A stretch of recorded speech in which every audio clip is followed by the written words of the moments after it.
आप देखिए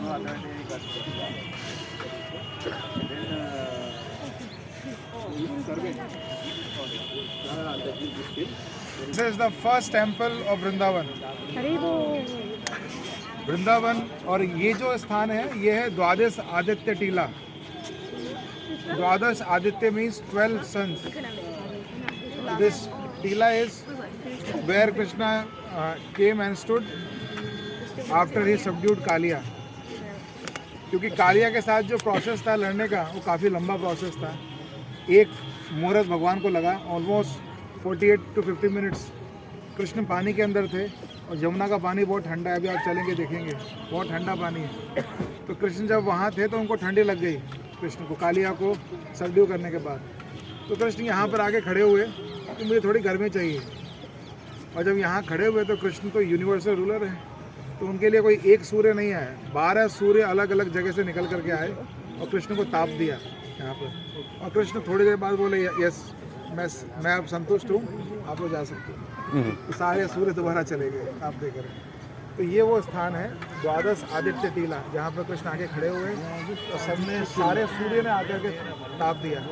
हमारे वेदों के अनुसार हर एक महीने का एक सूर्य है, पूरे साल में 12 सूर्य आते हैं, द्वादश आदित्य। तो द्वादश आदित्य टीला है जहाँ वो सारे सूर्य जो साल में रोशनी देते हैं वो सब यहाँ पर आए और आकर के सबने कृष्ण को ताप दिया।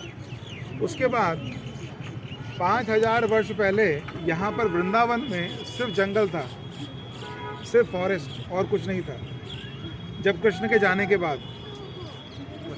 और उसके बाद 500 साल पहले, आज से 500 years before, 5000 years before Krishna was there, and when he left the planet, the whole area became an forest. So इसके बाद 500 वर्ष पहले, 500 years back, चैतन्य महाप्रभु ने इंस्ट्रक्ट किया था 6 गोस्वामियों को। तो 6 गोस्वामी जो थे वो यहाँ पर आए और उन्होंने आकर के इस पूरे लैंड को दोबारा रीडिस्कवर किया। ये सब कुछ छुप गया था, ये पूरा फॉरेस्ट में कवर हो गया था, पूरा वृंदावन। तो उस समय 6 गोस्वामी में से रूप गोस्वामी, सनातन गोस्वामी यहाँ पर आए और सनातन गोस्वामी सबसे पहले आकर के यहाँ रुकते थे। अभी हम चलेंगे, उनका भजन कुटीर है। सनातन गोस्वामी गौड़ीय वैष्णव ट्रेडिशन के लिए सबसे one of the most important acharyas. तो वो यहीं पर रह करके अपना भजन करते थे। यहीं से वो डेली जाते थे गोवर्धन परिक्रमा के लिए, और गोवर्धन परिक्रमा के दौरान उनको ये डीटीज मिले। ये डीटीज घर में खेल रहे थे, भाग रहे थे इधर से उधर। सनातन गोस्वामी ने देखा कि ये एक माँ है, बूढ़ी माँ, वो उनके पीछे भाग रही है, भाग करके इनको खाना खिलाने का प्रयास कर रही है और छड़ी लेकर के पीछे पड़ी है। तो सनातन गोस्वामी ने मना किया कि ऐसे नहीं खिलाते, आप पहले ठीक से नहाओ, स्नान करो, उसके बाद खिलाना है। तो अगले दिन वो माता जो थी वो स्नान करके आई, तो प्रसाद के लिए लेट हो गया कृष्ण को, और कृष्ण बहुत गुस्सा हो गए। तो बोला तुमने लेट क्यों लाए प्रसाद? तो बोले बाबा जी घूमते परिक्रमा लगाते हैं, उन्होंने कहा था कि नहाने के बाद। बोला कोई नहाने के बाद नहीं, जैसे तुम पहले खिलाते थे वैसे खिलाओ, मुझे समय पे चाहिए बस प्रसाद। तो उन्होंने बोला ठीक है। फिर दोबारा, और पर अगले दिन वही डीटीज दोबारा उनके स्वप्न में आए, माँ के स्वप्न में, और बोला अब मेरी सेवा ना तुम उनको दे दो, वो बोलते हैं वो सेवा ठीक से करेंगे, उनको दे दो। तो उन्होंने सनातन गोस्वामी को डीटीज दे दी। सनातन गोस्वामी मना किया कि मेरे पास बहुत सारा काम है, चैतन्य महाप्रभु मेरे गुरु ने बहुत सारे काम दिए हैं मुझे, मैं डीटी सेवा नहीं कर सकता अभी। पर डीटीज ने इंसिस्ट किया कि नहीं, मुझे उन बाबा जी के साथ भेजो। सनातन गोस्वामी डीटीज को लेकर यहाँ पर आ गए। मैं बहुत शॉर्ट में सुना रहा हूँ आपको क्योंकि हमको ज़्यादा मंदिर जाना है। डीटीज को लेकर यहाँ पर आ गए। सनातन गोस्वामी ने एक कंडीशन रखा था। कंडीशन ये था, कृष्ण जो मैं खाऊंगा वही तुम खाओगे, कोई डिमांड नहीं करना। कृष्ण बोले नहीं, मैं कुछ डिमांड नहीं करूँगा, जो तुम दोगे वो खा लूँगा। तो यहाँ पर आए। सनातन गोस्वामी तो मधुकरी करते थे, जगह जगह घूम करके भिक्षा मांगते थे। तो भिक्षा के दौरान सनातन गोस्वामी को आटा मिलता था, जमुना जी का पानी, और आग पे सेक कर बाटी बनाते थे और खा लेते थे। कृष्ण बहुत दिनों तक खाते रहे। कुछ दिन के बाद बोले कि गोस्वामी जी थोड़ा नमक डाल सकते हो क्या? तो सनातन गोस्वामी मना किए। मैंने पहले आपको कंडीशन बोला था, कुछ कुछ नहीं मांगना। आज नमक मांग रहे हो, कल चीनी मांगोगे, परसों घी मांगोगे। और मैं तो सन्यासी हूँ, मेरे बहुत सारी सेवाएं हैं, मैं कहाँ से लाऊंगा? तो मना कर दिया। तो मदन मोहन उदास होकर बैठ गए। उसी समय एक शिप जो था, जहाज़ जो था, यमुना नदी पहले पास से निकलती थी, जहाँ हम थे कालियादह पर वहीं जमुना थी। आज थोड़ा सा जमुना शिफ्ट हो गया है उस तरफ, पहले यहीं था। तो एक जहाज़ यहाँ पर आया और आकर टकरा गया। यहाँ बड़ा ये जो है पूरा पहाड़ था, पहले पर्वत था टीला, यहाँ के टकरा गया। और उसके जो व्यक्ति थे वो आगरा जा रहे थे सब्जी मंडी में अपना सामान बेचने के लिए, और वो जा नहीं पाए, यहाँ रुक गए। आंधी तूफान आया और यहाँ बहुत डाकू रहते थे, जंगल था पूरा। तो पूछने लगे वो लोग कि कैसे मेरा जहाज़ बाहर निकलेगा। किसी ने बोला एक सिद्ध महात्मा रहते हैं इधर, इनके पास जाओ, ये तुम्हारे शिप को बाहर निकाल देंगे। तो वो परेशान होकर यहाँ पर आया, इनके सामने प्रणाम किया। सनातन गोस्वामी मेरे शिप को बाहर निकालिए। सनातन गोस्वामी ने बोला मैं कुछ नहीं करता हूँ, ये करते हैं। मदन मोहन खड़े थे पीछे, बोला ये करते हैं। तो मदन मोहन के पास गया, प्रणाम किया। इतने में हवा का जो थोड़ा डायरेक्शन था वो चेंज हुआ, उसका शिप निकल गया बाहर।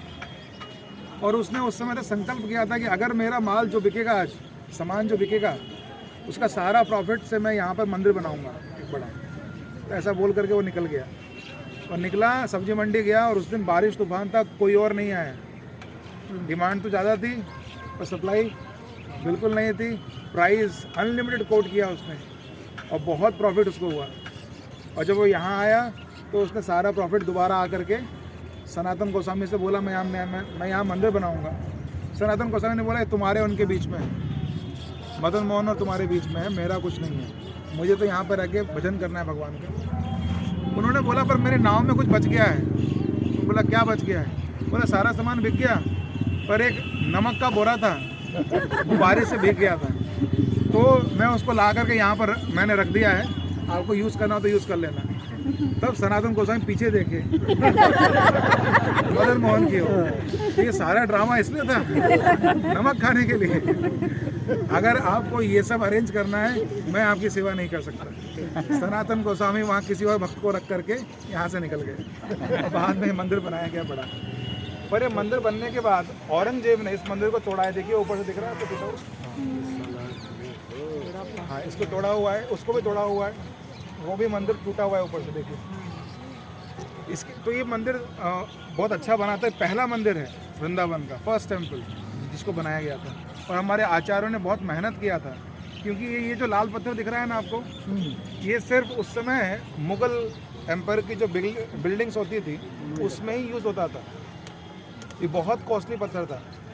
इस समय उसको लाने के लिए अकबर से जयपुर के जो राजा थे, जहाँ आप जाने वाले हैं आगे जयपुर के राजा ने टाई अप किया था उनके साथ और उनको बोला था प्लीज़ आप दे दीजिए। जीव गोस्वामी ने ही बात किया था, वो भी आगरा गए थे बात करने के लिए अकबर से।